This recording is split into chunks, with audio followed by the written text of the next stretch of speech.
अब बंधुओं हमारे लाला तनिक थोड़े बड़े है गए। अब ये थोड़े बड़े हो गए तो इन्होंने घुटमन घुटमन चलना सीख लिया। अब ये घुटमन घुटमन चल रहे हैं पूरे आंगन के अंदर। तो एक दिन क्या भयो कि हमारे नंद बाबा रोज कहा जाए करे, यमुना जी में स्नान करने जाए करे।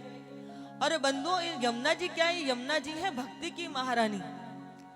आज भी यदि आप यमुनोत्री चले जाएं, जो उत्तराखंड के 4 धाम है ना, बद्रीनाथ, केदारनाथ, यमुनोत्री और गंगोत्री, तो यमुनोत्री में जब आप जाएंगे बिल्कुल नील धारा है यमुना जी की। और वहीं पर एक गर्म कुंड भी है।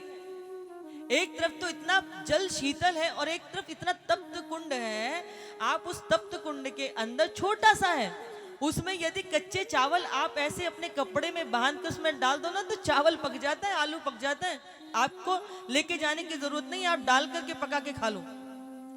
इतनी नील धारा, बिल्कुल शाम, भगवान का जैसे रंग उसमें घुल गया हो।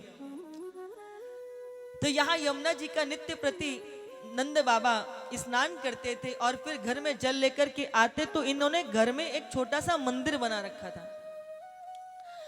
बंधुआ आज भी शायद ही कोई ऐसा हिंदू सनातन का घर हो जिस घर में छोटा सा मंदिर ना हो। हम बड़े बड़े लकड़ी और मार्बल के मंदिर की बात नहीं कर रहे हैं। घर में चाहे छोटा सा आलय क्यों ना हो, पर कहीं ना कहीं घर के अंदर ठाकुर जी का चित्र जरूर मिलता है। तो नंद बाबा के घर में भी छोटो सो मंदिर हो। वह मंदिर में रोज यशोदा मैया गाय के गोबर ते लीपो करे करी और नंद बाबा वहां में आकर के सिंहासन पे उनके शालीग्राम जी बैठे। तो उन शालीग्राम जी को खूब दूध से, दही से, घी से, शक्करा से स्नान कराए करे। आज लाला की आंखें जल्दी खुल गईं, तो ये घुटमन घुटमन चलते हुए बाबा के मंदिर की ओर आगे बढ़ गए। अब इन्होंने कहा देखो कि नंद बाबा अपने शालीग्राम जी को खूब दूध से, दही से, घी से, शक्कर से स्नान करावे लग रहे। अब तो इनके मुख में पानी आए हुए लगो कि ये तो नहाए नहाए के बड़े मीठे आ गए होंगे। तो ये ना भीतर आवे लगे। तो नंद बाबा ने कही दूर दूर दूर दूर, जय जय के स्थान पे बिना नहाए धोए ना आए करे, और जय जय के स्थान पे बिना नहाए धोए आए करे ना तो कान पक जामे। अब लाला सोच रहे हैं कि बताओ, सबसे बड़े जय जय को तो बाहर निकाल रहे हैं और जाने कौन से देवता की पूजा करने लग रहे हैं।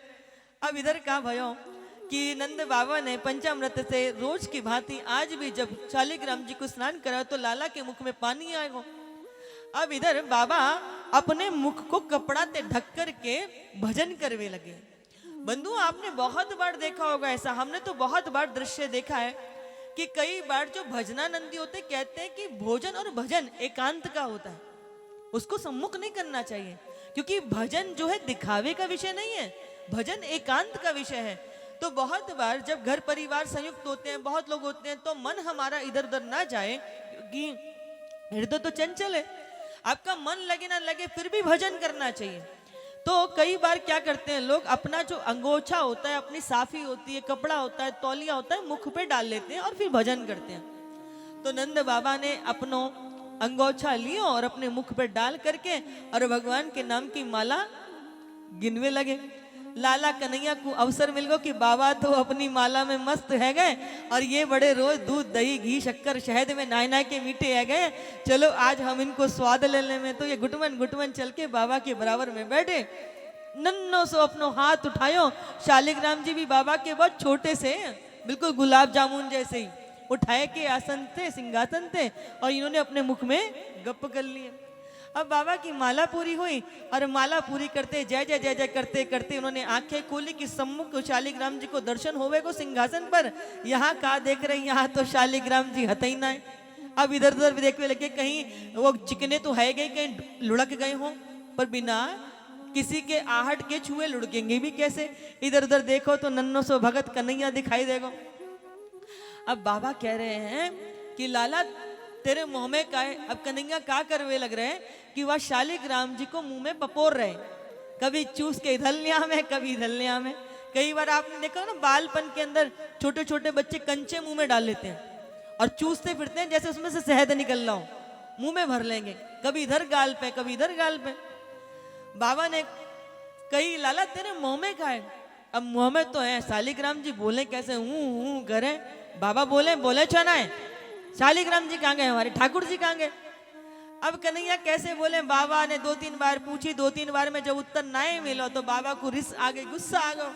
बाबा ने लिया गुलचा और जैसे ही घूसा गुलचा पे मारो, गाल पे मारो, तैसे शालिग्राम जी मुंह से बाहर आई गए। जैसे ही बाहर निकल के आए, अब तो नंद बाबा, यशोदा देख तेरे लाड़ प्यार ने कैसे लाला को बिगाड़ दियो, अब तक तो ये मिट्टी खाए करो, अब तो ये हमारे ठाकुर जी खाएगो।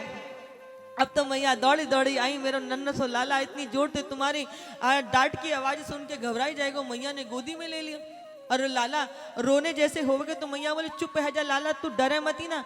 और नंद बाबा ते कह रही हैं, अरे हमारे लाला कहीं किसी ठाकुर ते कम है का, है हमारे नन्हे से लाला को तुम डांटे हुए लग रहे हो।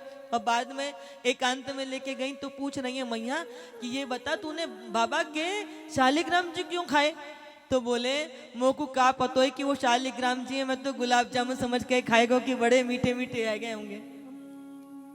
यशोदा मैया ने नंद बाबा से कही कि कोई बात ना है, छोटो बालक है और छोटो बालक तो स्वयं भगवान को स्वरूप हो करे, आप दुखी मत हो। यशोदा मैया ने पुनः पुनः बाबा के मंदिर में गोबर से लीपा लगाया है गाय के, और पूरे मंदिर को स्वच्छ करके साफ सुथरो कियो है।